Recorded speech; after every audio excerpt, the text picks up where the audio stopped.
Oh, sorry, didn't see you there. I'm AJ and welcome back to Gen Z Garage. Before I begin with the contents of this video, I would like to thank you for choosing to watch my videos over the countless other equally as interesting videos on YouTube, such as Bread Falls Over at 3 a.m. Emotional, Gone Wrong, and Man Throws Banana into Lava, not clickbait.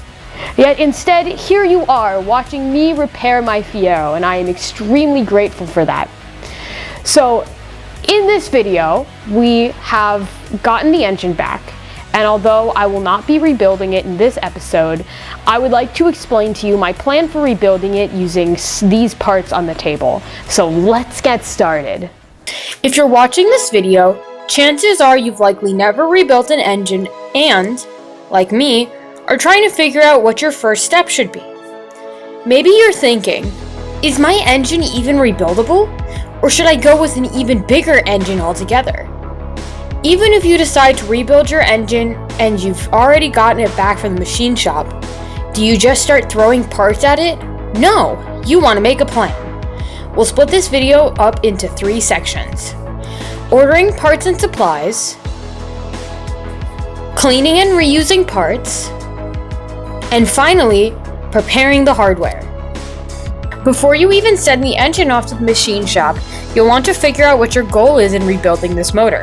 Are you going to keep the engine stock, or are you going to add some performance parts? In my case, I'm doing a stock engine rebuild. In one of my last videos, I measured the cylinder bores and compared them to the factory service manual to determine whether or not I could reuse my pistons, or if I needed to replace them. Sure enough, I ended up having to order new 40 overbore pistons due to the existing cylinder engine wear. This of course requires a set of matching piston rings. Make sure you're aware that not all rings work with all pistons.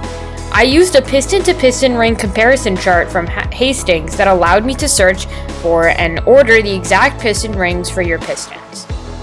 I opted for the upgraded chrome moly rings. Like the pistons, I also measured the journal clearance on the crankshaft. This was in spec, and was also later confirmed by the machine shop. So I ordered a set of standard size crank and rod bearings from Moly Cleveite. Once again, you don't want to do this twice, so buying quality parts for the most critical components of the engine will save you unnecessary hassle and heartache in the future. While the rest of the motor was still in serviceable shape, parts were fairly inexpensive, so I chose to replace absolutely everything I could while I had the engine out. I ended up also ordering a new sealed power roller camshaft, retaining ring and bearing sleeve, and new standard sized cam bearings. I also ordered a brand new set of Engine Tech roller lifters, along with a set of original GM push rods, brand new GM OEM rocker arms and pivot bushings, and a new set of intake and exhaust valves. I purchased a Cloy's timing gear set with an aluminum cam gear to replace the old synthetic one.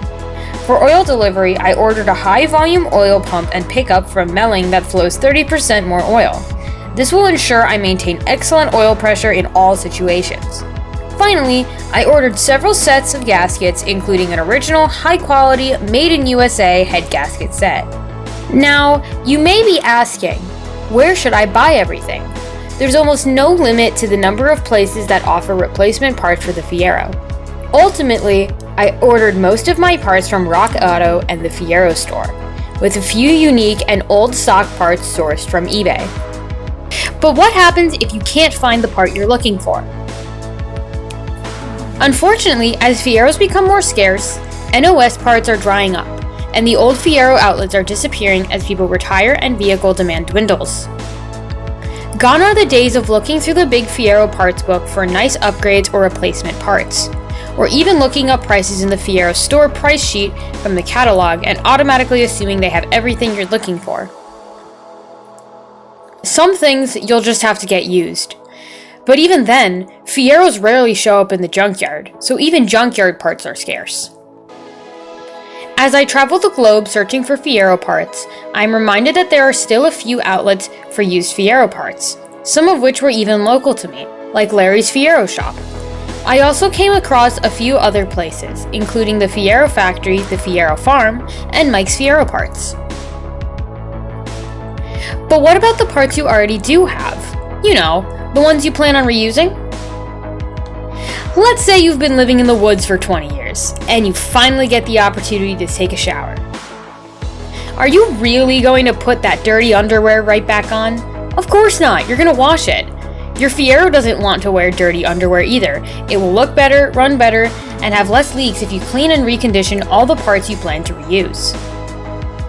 Unless the parts you're trying to clean are horribly rusty, they can generally be cleaned pretty well using an industrial degreaser. I used a couple of gallon jugs of ZEP industrial strength purple degreaser mixed with water. In most cases, such as for the oil pan, lifter cover, valve cover, and a few other parts, I could simply scrub them in a big Tupperware pan. It helped to put some in a spray bottle and slowly work the grease with a pair of bathroom brushes. For parts such as brackets and large bolts, you can even let them soak overnight in a large bucket. Make sure you do not leave aluminum parts soaking overnight. Aluminum will corrode and you can damage the parts. You can clean them with degreaser, but they cannot be left to soak for too long. Finally, when the parts are clean, I sprayed them with brake cleaner to get any last oil and grime off. For parts that had any kind of rust at all that I couldn't remove, I used Loctite's Extend Rust Neutralizer, which chemically turns light surface rust into a paintable surface primer.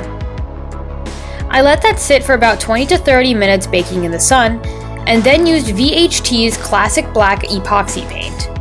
It has up to 250 degrees of heat resistance and is generally much more durable than other paints since it's primarily used for control arms and other parts that take a lot of abuse. You can continue to apply as many coats as you need to get the finish you want.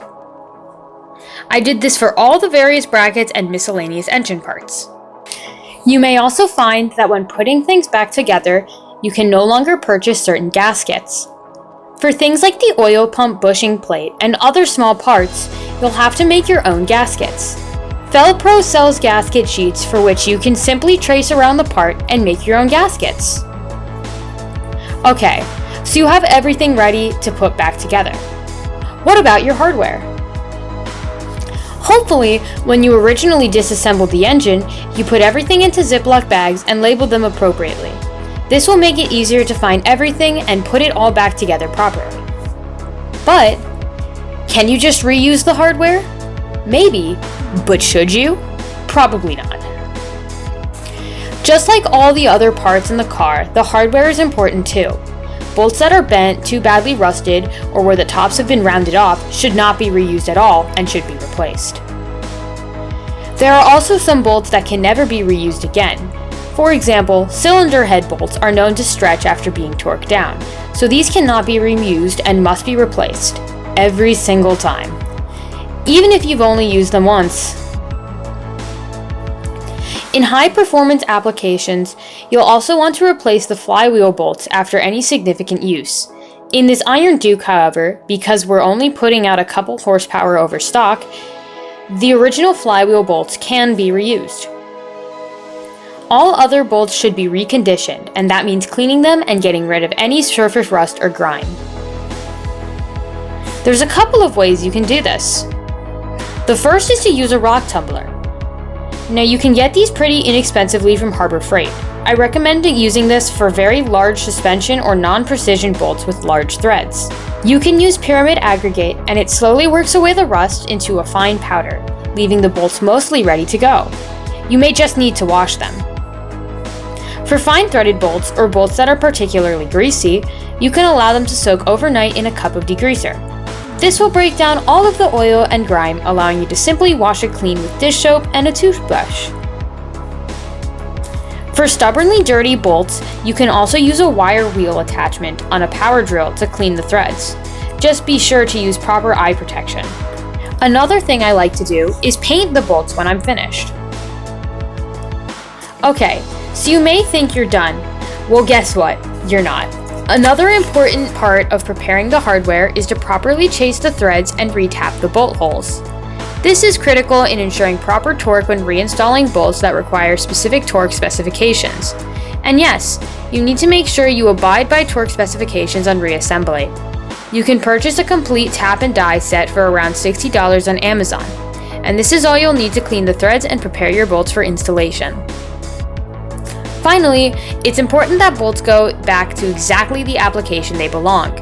Engineers were paid good money to identify the specific bolt requirements for each application. That means even if the bolt fits, unless it was meant for that application, it might not have the proper shear or load strength. The Fiero uses both standard and metric bolts, which are appropriately labeled for the application in which they'll be used in the Fiero.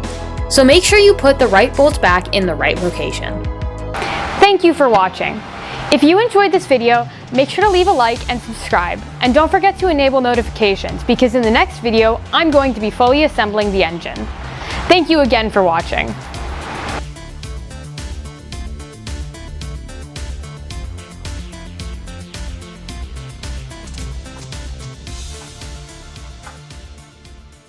I'm working on it.